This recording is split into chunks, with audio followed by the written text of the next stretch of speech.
A tiny dot slid the way the math said it should. Then it didn't. In a single night of tracking, the Interstellar Observation Array, IOA, marked a deviation. Not a glitchy pixel. A real change in the path of a real object. They named it 3I Atlas, the third interstellar visitor we've ever caught. And immediately it started misbehaving. Here's why that matters. In the deep, where gravity rules cleanly, trajectories are prediction machines. You plug in mass, distance, velocity, and the cosmos keeps its promises. 3I Atlas broke one. It appeared to accelerate with no giant planet tugging, no obvious reason to tweak its speed. For seasoned orbit calculators, that's the kind of silence in the data that makes your heart race. The first explanations were simple. Maybe outgassing, jets of vapor pushing it like tiny thrusters, the way active comets do near the sun. Maybe the initial observations just needed better calibration.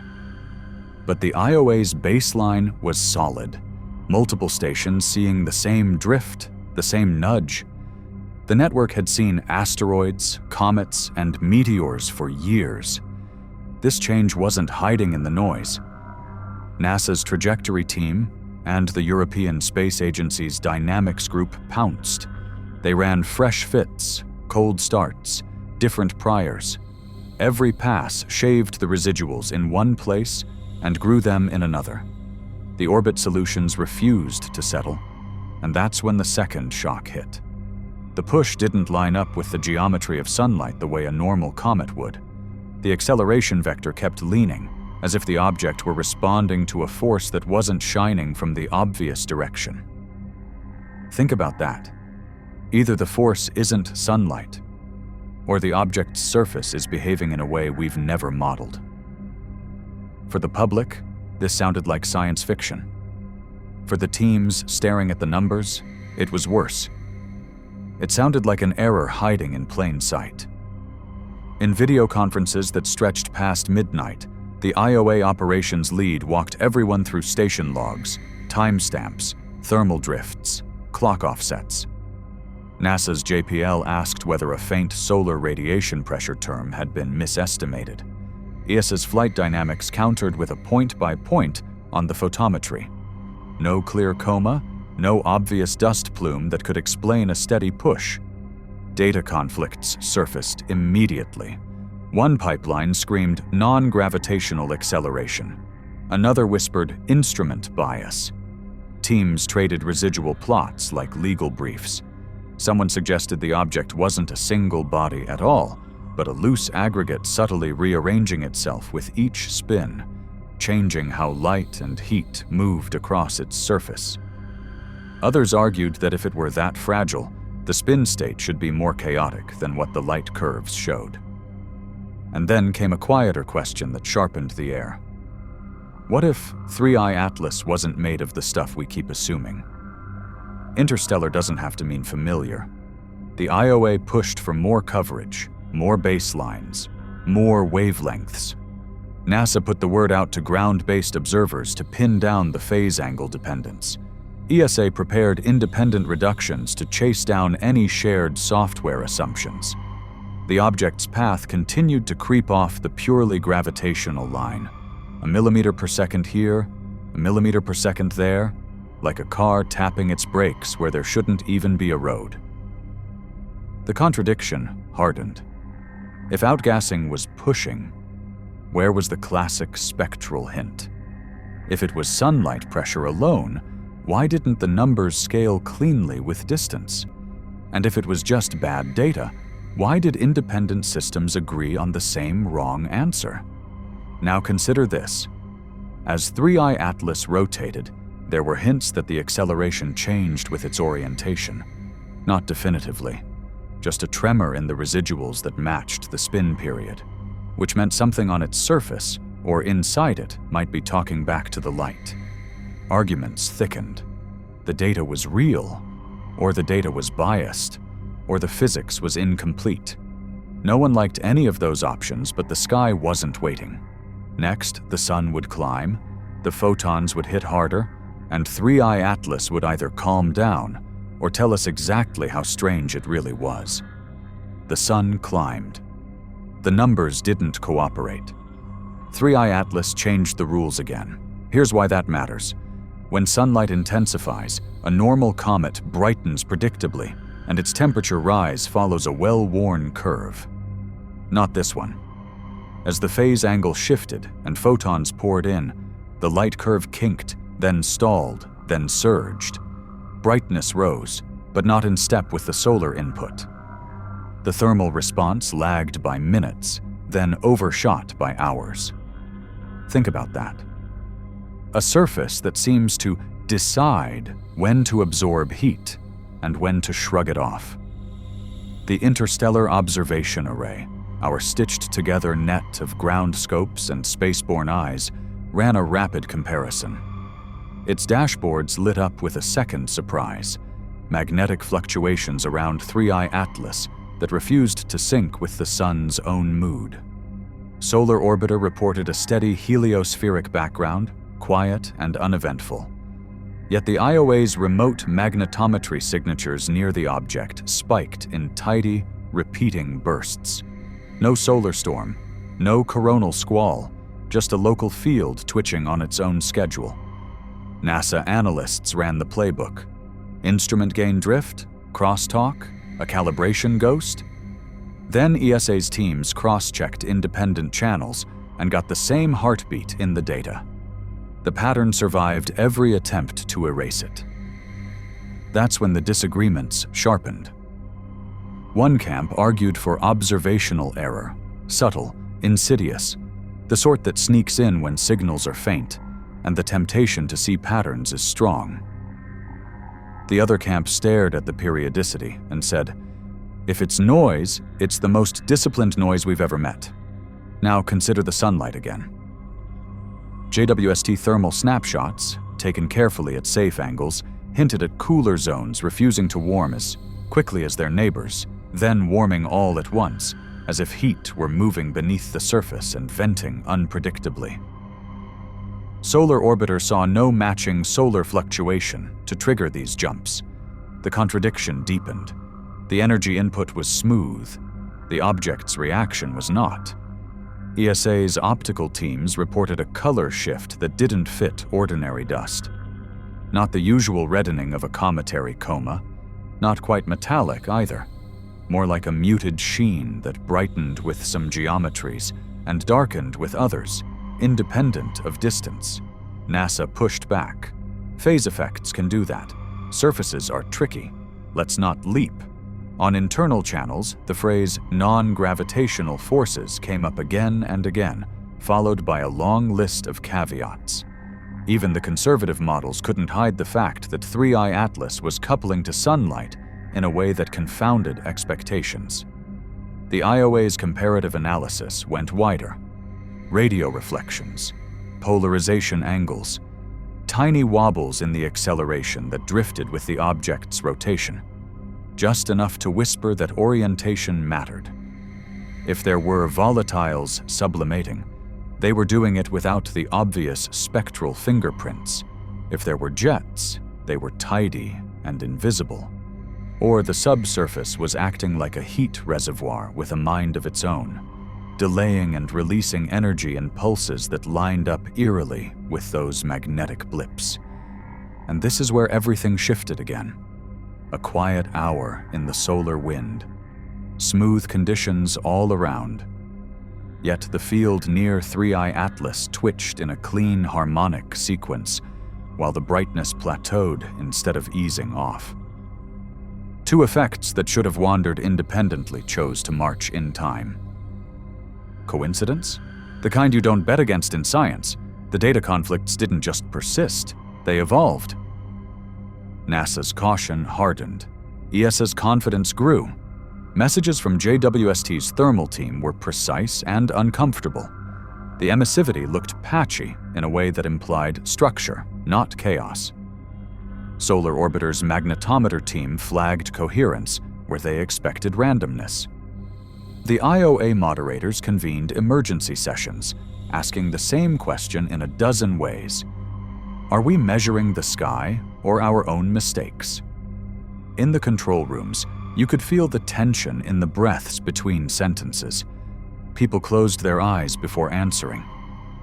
That's how you know the evidence doesn't fit the shelf you built for it. So the plan changed. If the surface was hiding the truth, then the interior might speak. The IOA scheduled a deep infrared sweep and pushed for longer baseline polarimetry, aiming to peel back the outer layer and see whether the heat was flowing through empty space or dense material, or something in between. NASA and ESA agreed, if not on the interpretation, then at least on the next step.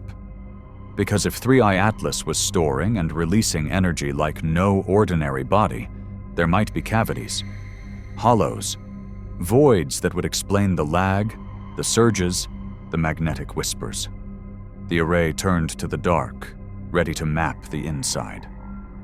The map came back wrong. Heat lit the rim. The center stayed dark, hollow. Here's why that matters. If 3I Atlas is storing sunlight at the surface but refusing to warm within, then its mass, its spin, even its strange acceleration all take on a new shape. Voids change everything: how it absorbs, how it radiates, how it reacts to the sun. Space doesn't usually carve empty rooms inside interstellar ice and rock. If it's real, we're looking at an object built from gaps. The Interstellar Observation Array pushed the deep infrared sweep further, riding the object's rotation like a CAT scan. Brightness rose and fell, but the thermal phase lag, the delay between sunlight and heat, split into two regimes: warm, quick-responding bands, and cold, stubborn nulls that barely budged. That's not a smooth comet core, that's pockets, chambers, a honeycomb interior that tricks our equations. NASA's thermal team flagged the result and went straight at the weak points. Could the IR detectors be saturating near the limb? Could stray light pour into the array and fake a shadow? ESA's calibration group ran a parallel reduction with their own pipeline and pulled out the same hollows. Different software, same pattern. The data conflict shifted from, "Is it there?" to, "How could it be there?"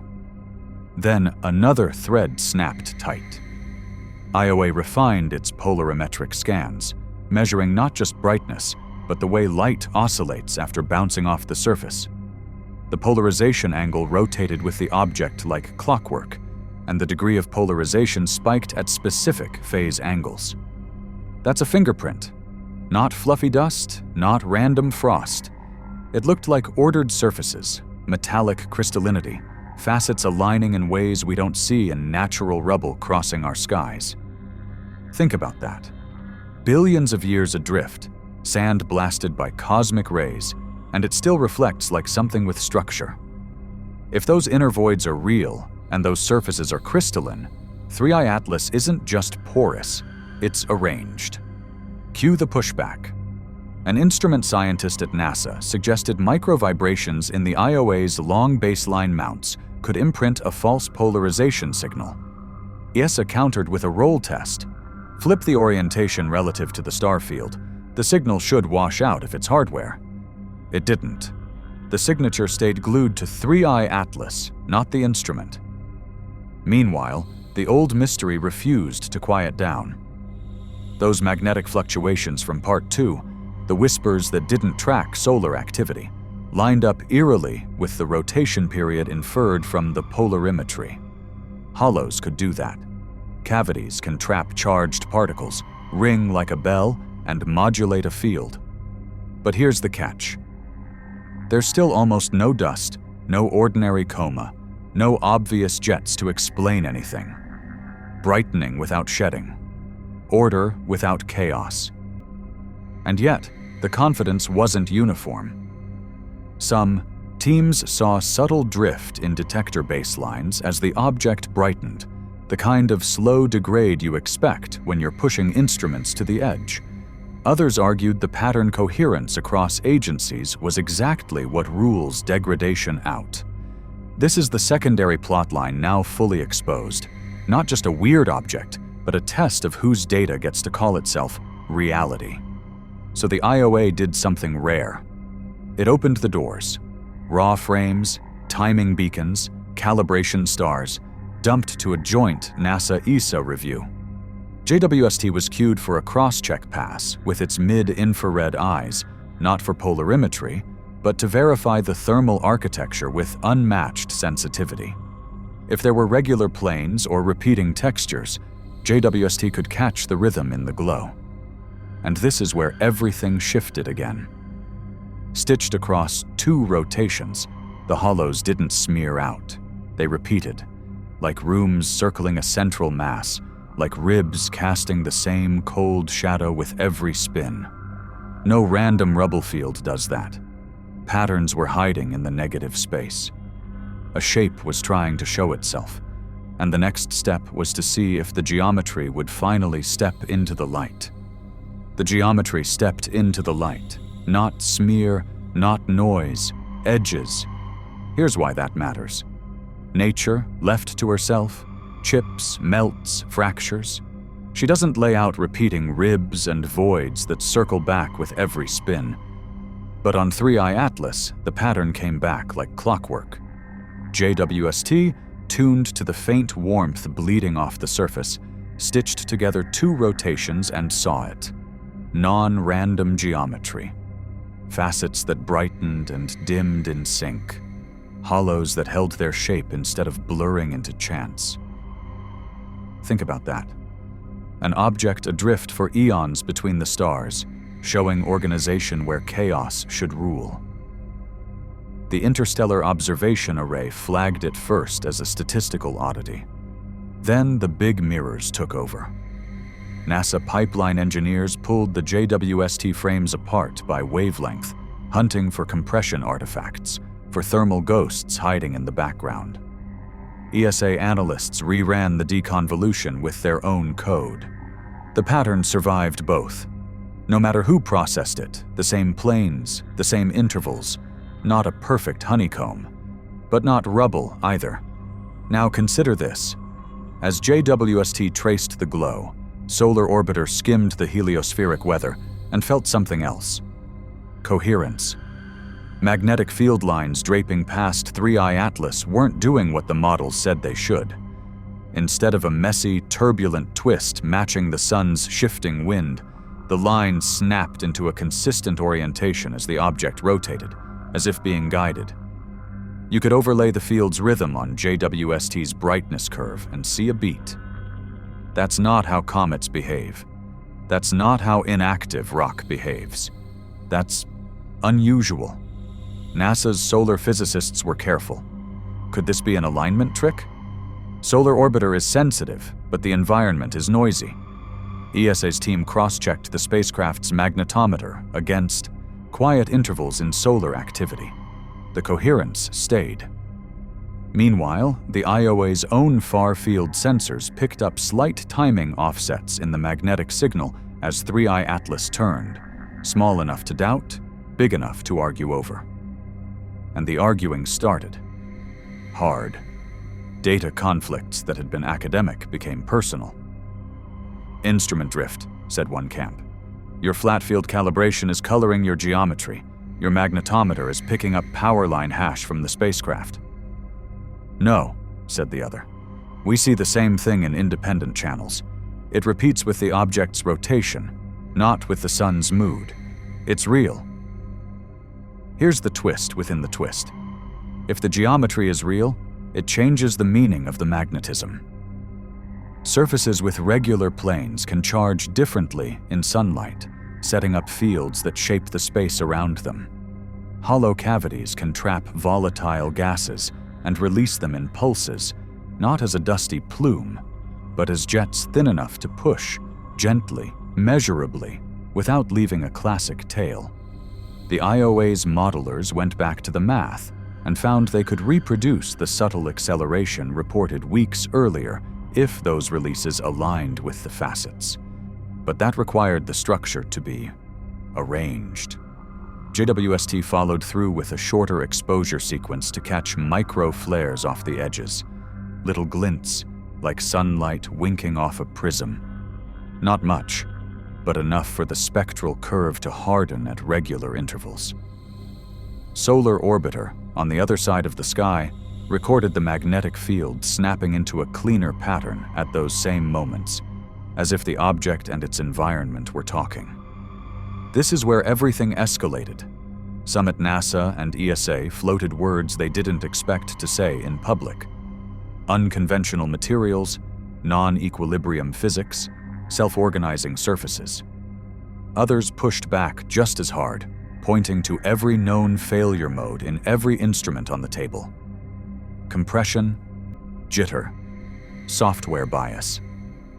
The IOA convened marathon sessions, hour after hour, not to decide what 3I Atlas is, but to agree on what the instruments actually saw. Meanwhile, the sky didn't wait. Each passing day, the geometry held its beat. Each pass of Solar Orbiter added confidence that the fields weren't random. Whatever 3I Atlas is made of, it seemed to be interacting with the solar wind in a way we don't teach in classrooms, not resisting it, shaping it, like a hand you can't see, cupping a stream. For a public used to simple categories, asteroid, comet, rock, ice, this is uncomfortable. For scientists, it's electric, because if the patterns are not a trick, we're watching a body that organizes its own near-space environment, not a spacecraft, not a natural comet as we know them, something between or beyond. And this forced a decision. You can't resolve a paradox from afar. You have to go through its wake and measure what bends. The plan shifted from observing to approaching, instruments recalibrated, with one question at the top of every checklist. Does 3I Atlas really change the wind? The wind buckles, telemetry surges, counters snap into the red. Here's why that matters. The solar wind is a river of charged particles racing outward from the sun. Ordinary rocks don't reshape it. Comets can carve a soft cavity with gas and dust, but they don't steer the flow like a rudder.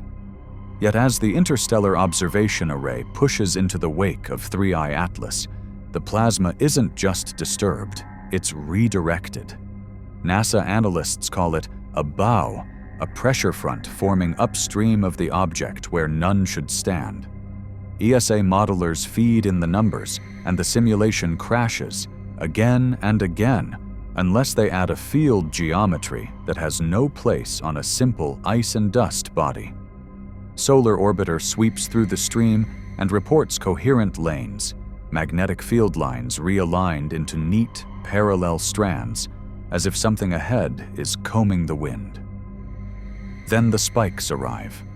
High-energy particle bursts, sharp and fast, emanating from the path of 3I Atlas itself. Measured in different detectors, at different distances, with the sun surprisingly quiet. These are not flares washing over the fleet. They're local, they're repeated, they're timed. Think about that. An interstellar object, adrift for eons, now flickering like a lighthouse through a medium it should barely notice. JWST can't taste the wind, but it can watch heat. It picks up faint thermal flashes on the object, micro-brightenings that line up, within seconds, with the particle bursts that Solar Orbiter logs in the plasma. The cross-agency timestamp checks tighten. The room goes very still. And this is where the conflict flares.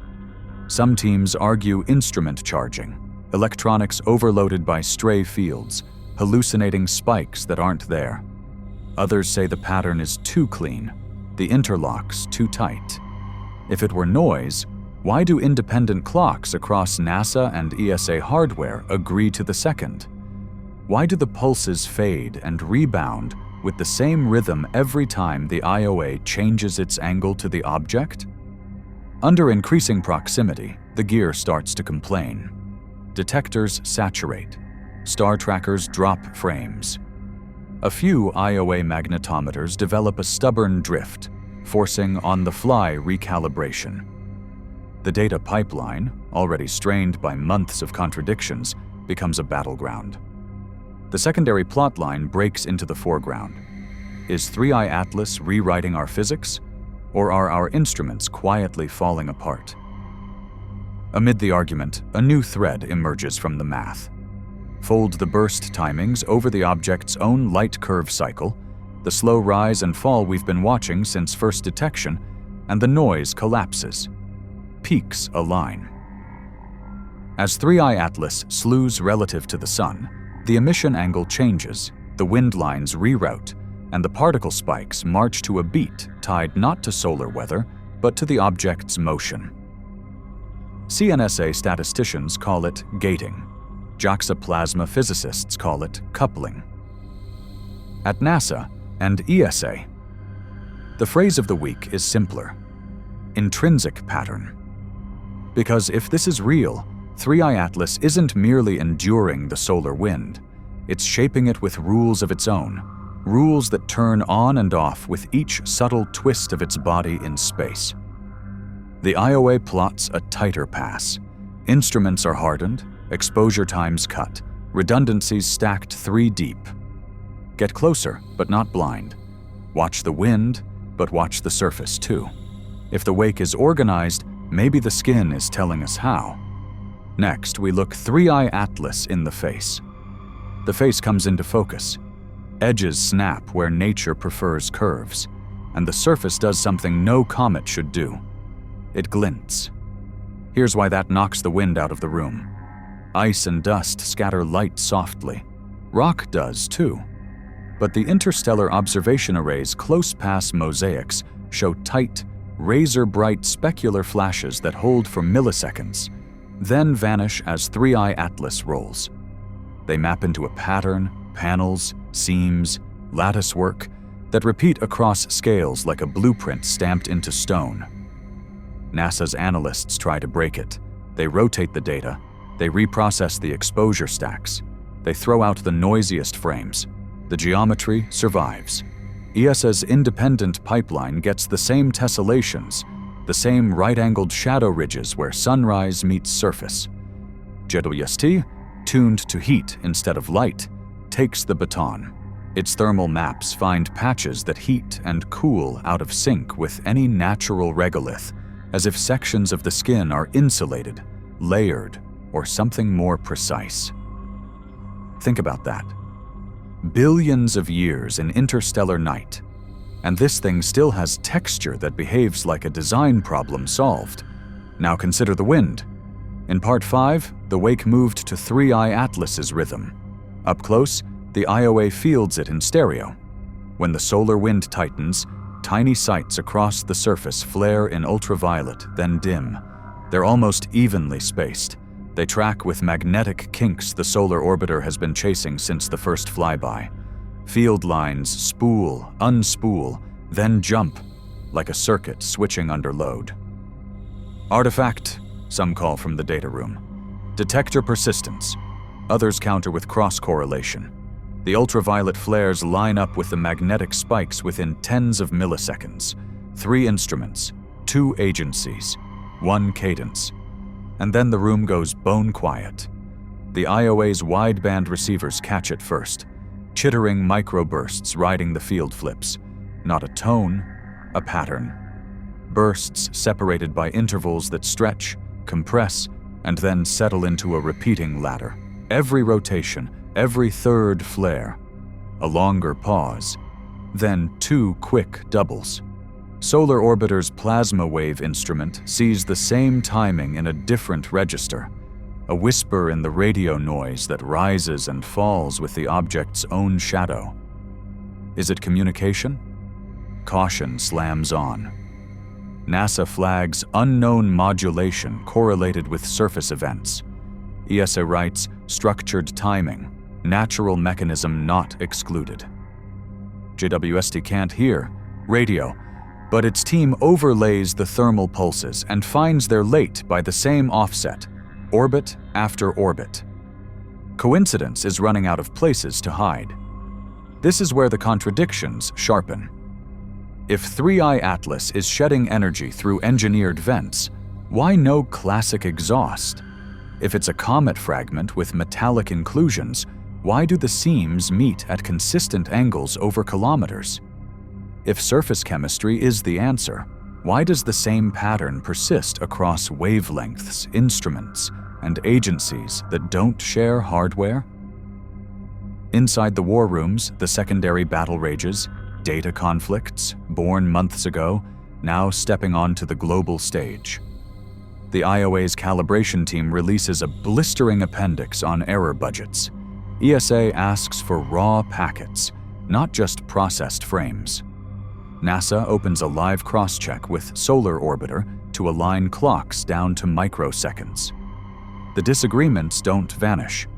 They get specific. And in that specificity, something else crystallizes. A tentative alignment. Not on the headline, but on the stakes. Whatever 3I Atlas is, it's interacting with sunlight, magnetism, and dust with rules we don't own yet. Its engineered look could be nature on a pathway we've never walked, self-organized structures grown under cosmic rays and stress cycles no lab can reproduce. Or it could be exactly what it looks like. Surfaces shaped to do a job, still doing it, still talking in a language we can finally begin to hear. The IOA streams the last close pass frames. The lattice turns, the glints march, the wind knots, then loosens. A final microburst ticks across the downlink like a heartbeat. And in the pause that follows, a quiet consensus forms, not about meaning, but about magnitude. This object is going to redraw borders between comet and craft, between plasma and code, between what we can dismiss and what we must learn to read. The truth about 3I Atlas is no longer hiding. It's leaking out, frame by frame, pulse by pulse, asking a question only a planet full of listeners can answer.